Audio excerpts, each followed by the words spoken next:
Bonjour, aujourd'hui je vous propose de voir la gestion des conflits et le management des comportements difficiles. Et pour commencer bien évidemment, on va définir ce qu'est un conflit.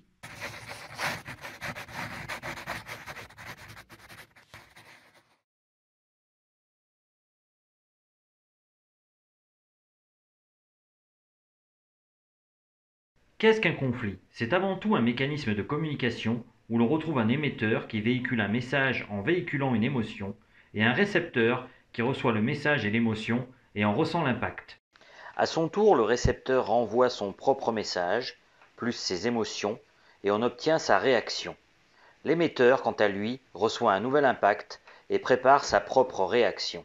Plusieurs degrés dans le conflit existent. La simple opposition, le désaccord violent ou le clash, à la limite de la rupture et de l'agression, le résultat de la confrontation des comportements, des motivations et des besoins d'intérêt d'opinion ou de valeurs antagoniques.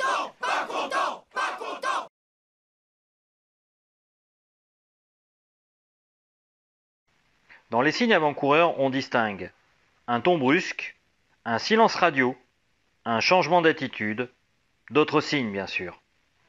Quels choix sont possibles face à ces attitudes? Demander des explications, faire une enquête, questionner, consulter un tiers ou ne rien faire. À ce stade, on va voir les différentes sources de conflits au travail. Toutefois, avant de continuer, je vous propose de voir cette intervention de Jacques Salomé, psychosociologue de renom, qui parle des 4 dimensions essentielles à prendre en compte au travail. Alors vivre des relations plus conscientes dans son travail, c'est rappeler plusieurs choses. D'abord que travailler 8 heures par jour, c'est vendre 8 heures de sa vie par jour.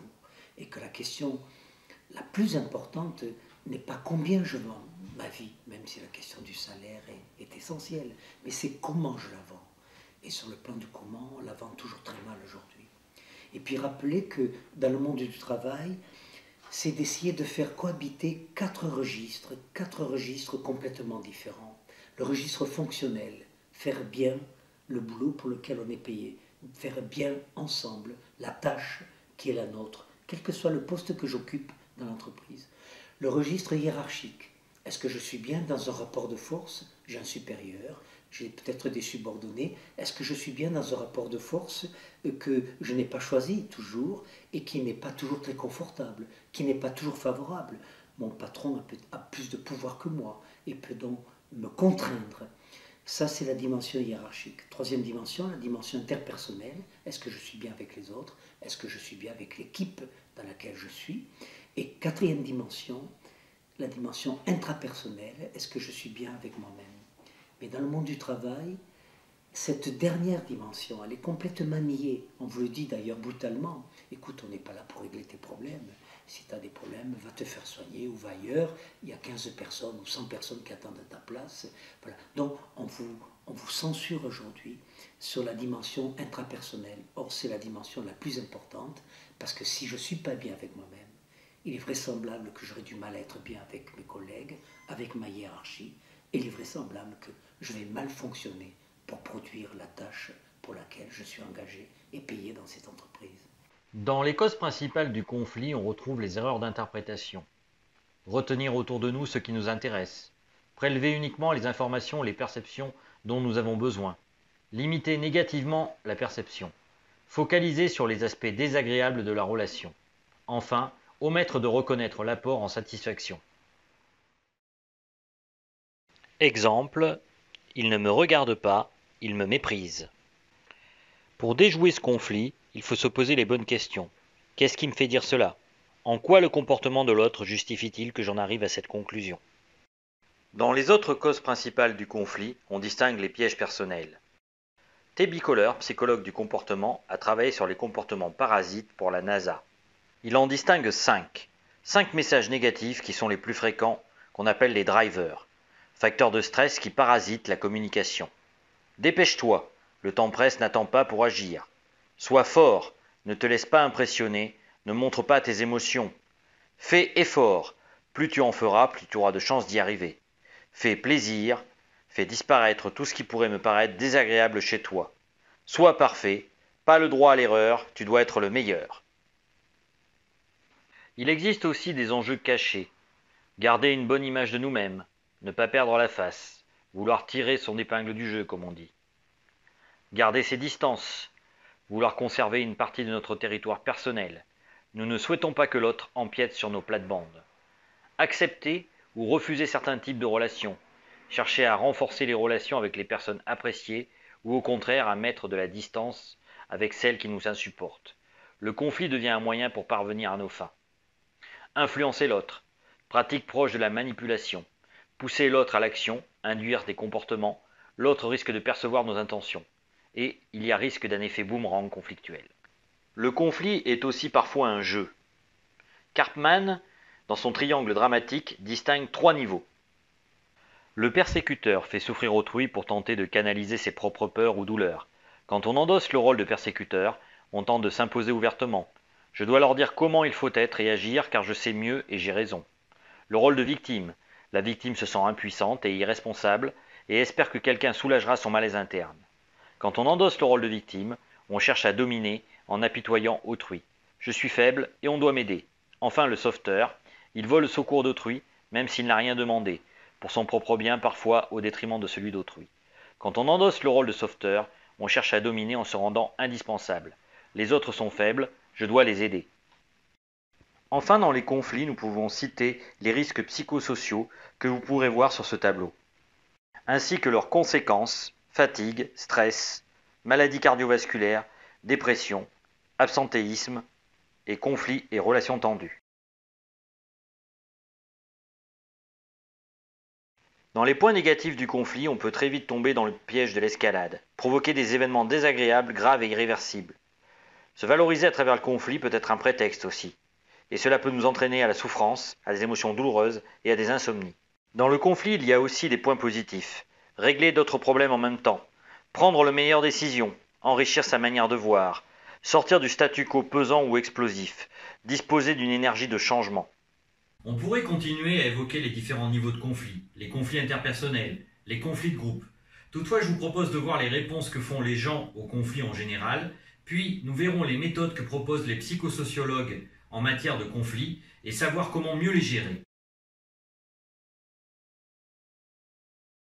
La première réponse peut être la soumission. Vous n'avez pas la possibilité de fuir. Toutefois, celle-ci s'oppose à l'épanouissement personnel qui ouvre la porte à la violence quand le rôle de la victime devient intolérable. L'agression. Toutefois, attention à l'effet boomerang. Tout le monde n'est pas prêt à être dominé, à subir des humiliations ou à supporter l'hégémonie. La stratégie d'évitement ou la fuite. Se mettre en position basse, dans le rapport de force. Remettre le traitement du conflit à plus tard. Ne pas affronter. Avoir des difficultés à dire non. Considérer que c'est un faux problème. Faire comme si le conflit n'existait pas. Agir ainsi permet de surprendre vos adversaires, de causer de la souffrance. Sentiment de la culpabilité, ébranler l'image que vous avez de vous-même aussi. Au moment de la confrontation, se taire et écouter peut être une solution. Elle permet de ponctuer l'expression personnelle. Ne dit-on pas la force du silence? C'est une respiration aussi. Elle permet à l'autre de comprendre ce qui vient d'être dit, d'entendre ce qui va être dit. Il faut faire aussi attention à son langage non verbal. La route des émotions peut nous y aider. R. Plutchik dénombre 8 émotions de base. La joie, la peur, le dégoût, la colère, la tristesse, la surprise, la confiance et l'anticipation. Marshall Rosenberg propose une communication non violente avec la méthode OSBD.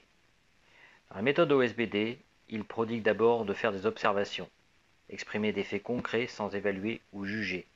Quand je vois tes chaussettes, les remplacer par terre. Les sentiments, exprimer ses ressentis par je me sens triste, en colère, inquiet. Je peux me sentir à la fois en colère et joyeux. Attention, j'ai le sentiment que tu ne m'aimes pas est un jugement. Les besoins, exprimer ses besoins. Exemple, je me sens parce que j'ai besoin d'eux. Les demandes, diffèrent de l'exigence. Faire une demande de façon active et positive, consciente et explicite. Simple, claire, précise, concrète et réalisable. Jacques Salomé propose la méthode ESPER, ou le message « je ». Pour comprendre quelle est sa méthode, voyons un extrait de la manière dont il la conçoit. C'est pas pour vous culpabiliser. Alors voilà, ça c'est valable ce que je dis là dans toute relation. Et je découvre d'ailleurs que c'est valable dans tous les pays du monde. Parce que je suis traduit en 33 langues, au Japon, en Croatie, en Danemark, etc. C'est valable dans tous les pays du monde. C'est de découvrir et de faire découvrir très tôt, comme psychothérapeute, comme accompagnant, je vais utiliser ce terme générique, comme accompagnant, je vais déjà sensibiliser le client ou le patient, je ne sais pas comment vous l'appelez, à cette notion-là. Nous allons avoir une relation, elle durera, ce qu'elle durera, je ne sais pas, mais qu'est-ce que c'est qu'une relation? C'est un canal, un pont, une passerelle sur laquelle va circuler voilà, deux types de messages.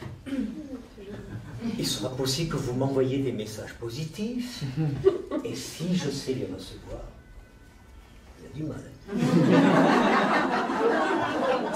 C'est ça. Et il est possible que je vous envoie des messages positifs. Oui, parce que, contrairement à ce qu'on croit, nous sommes des handicapés du recevoir. Je ne sais pas si vous le savez. Nous avons beaucoup de mal à recevoir les messages positifs. Ça, c'était ma blonde, là, au siècle dernier. Un soir, je lui dis, oh, tu as des yeux qui scintillent comme des étoiles. Un soir d'avril. Elle m'a dit, ah bon? C'est ça, aujourd'hui, que tu t'en aperçois. Je n'ai pas reçu. Voilà. Et alors, je vais aller un peu vite. J'ai juste besoin d'une personne pour le montrer, ça.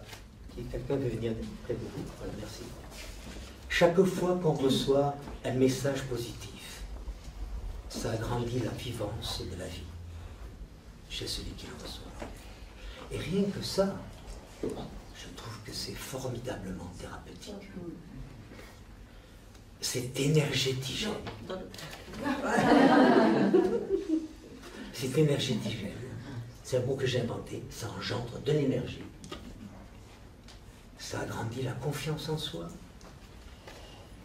l'estime de soi, l'amour de soi, pas l'amour narcissique, mais l'amour de bienveillance, de respect que chacun d'entre nous devrait avoir, et surtout, le plaisir d'être.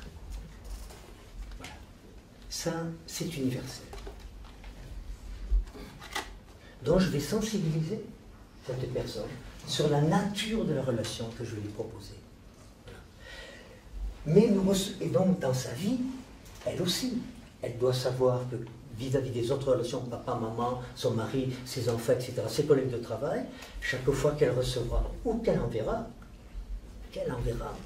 un message positif, ça agrandira la vivance, l'énergie, l'estime de soi.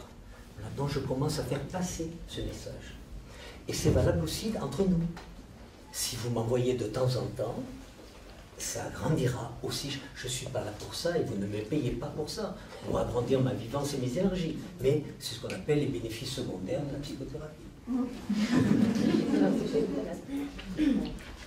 Et la vivance du thérapeute, ça lui évitera tout à fait. Donc ça marche dans les deux sens. Mais, et vous le savez comme moi, on n'envoie pas que des messages positifs, on envoie aussi des messages toxiques, des messages caca.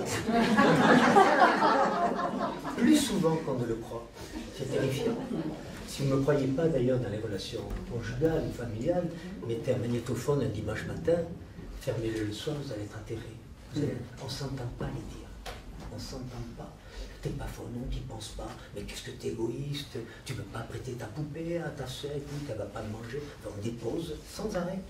Et chaque fois, on la sensibilise.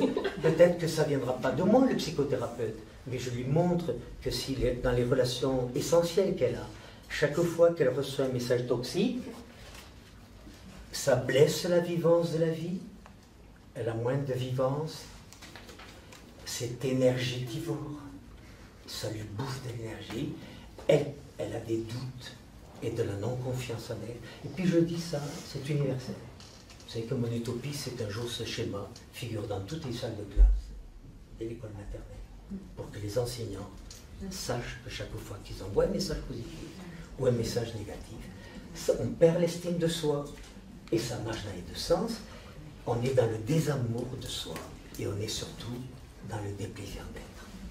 Et donc, ce que vous pouvez déjà lui apprendre au niveau du quotidien, c'est ce que j'enseigne, c'est que chaque fois qu'on reçoit un message toxique, ça veut dire qu'il n'est pas bon pour celui qui le reçoit. J'enseigne qu'on le renvoie à celui qui me l'a donné. Et c'est pour ça que j'appelle ça l'éthique thérapeutique minimale.